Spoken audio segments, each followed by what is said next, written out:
Guys, welcome back to the channel. Today's video, signs of life under the old 89 Toyota. So what I'm doing, I'll cut to the chase here, is basically trying to get a exhaust put back on this truck using only Amazon parts, because I don't have the budget to go take this thing and get all fixed up by a welding exhaust shop. So I figured I'd take you under here and kind of show you what I'm doing.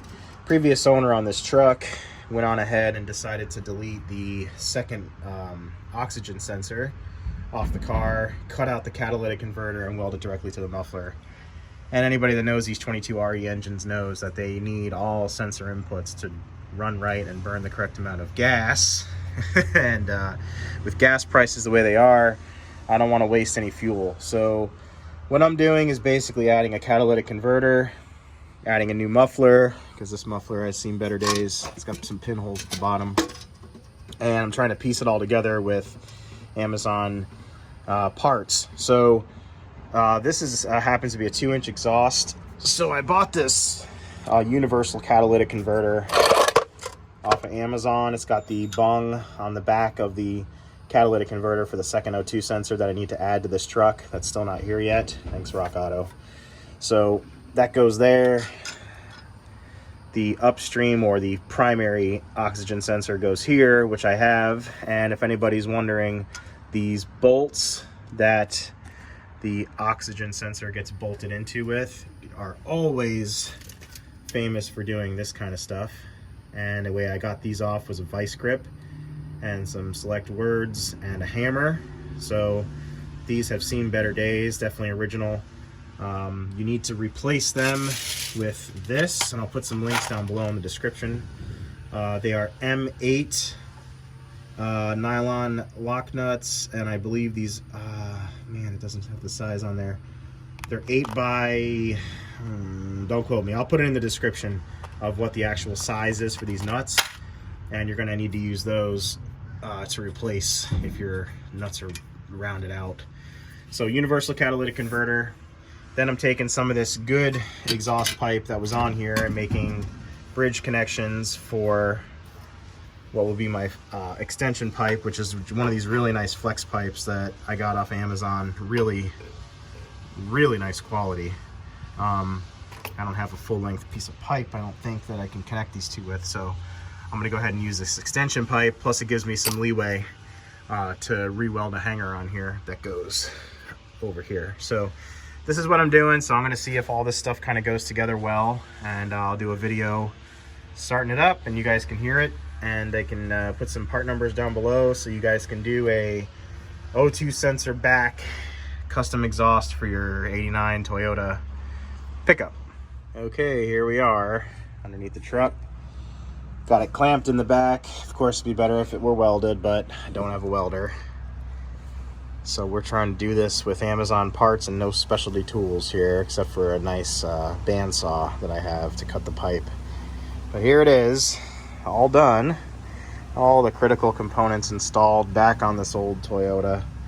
In addition to a new oxygen sensor right there, all bolted together and plugged in.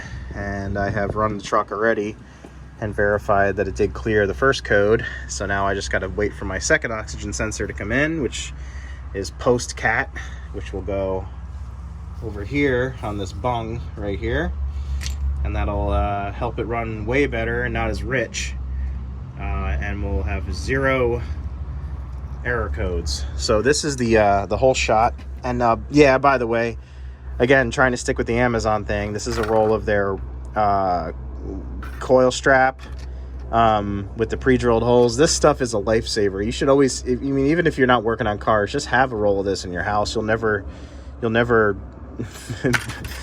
be upset that you have it when you need something to have structural rigidity and holes in it. So I use that to make a makeshift little strap here on the flexi side. This stuff's really strong, so it doesn't collapse it at all, and it gets the exhaust nice and taut. So it's got a primary hanger back here. We have our little homemade hanger here, and then it's got the primary up there. So you can see, you don't see it from from below here. I'm sitting on the ground. You don't see it. And there it is from the whole view. And I figured I'll go ahead and start it for you so you can hear that it's nice and quiet. And thumbs up for fresh, clean interior. Brand new. If you haven't watched my videos on this truck, I refreshed and restored this interior back to new again.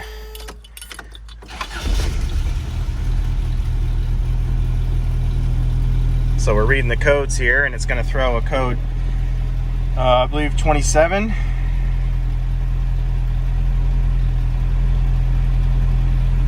Let's see. 1, 2. 1, 2, 3, 4, 5, 6, 7. Yep, code 27 is that back oxygen sensor. So, let you listen here.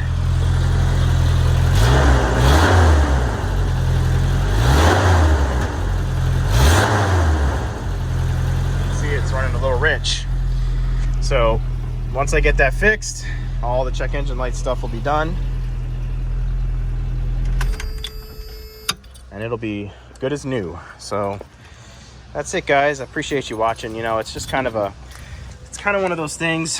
When it comes to exhaust, you can do it, you know, the most expensive way, which is taking it to a muffler shop and having it all welded together and mandrel bent and all that kind of stuff.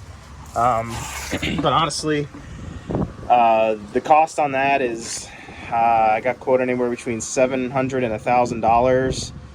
To put everything back together with factory cat and muffler, plus about $150 each on the O2 sensors if you were to take it somewhere. And I don't have that kind of money to throw around, so I wanted to do this. I believe, I'm going to put links down below, but $135 for that cat, $50 for the first oxygen sensor, $65 for the second oxygen sensor, $18 for that piece of flex steel, $35 for this factory muffler, and I believe 17, and 12 for the clamps, and maybe $10 for the coil strap. So, you know, under $300 give or take for, you know, makeshift exhaust on a factory truck. It's going to run way better, and it's going to cut down on the emissions and the smell of the exhaust inside the cab.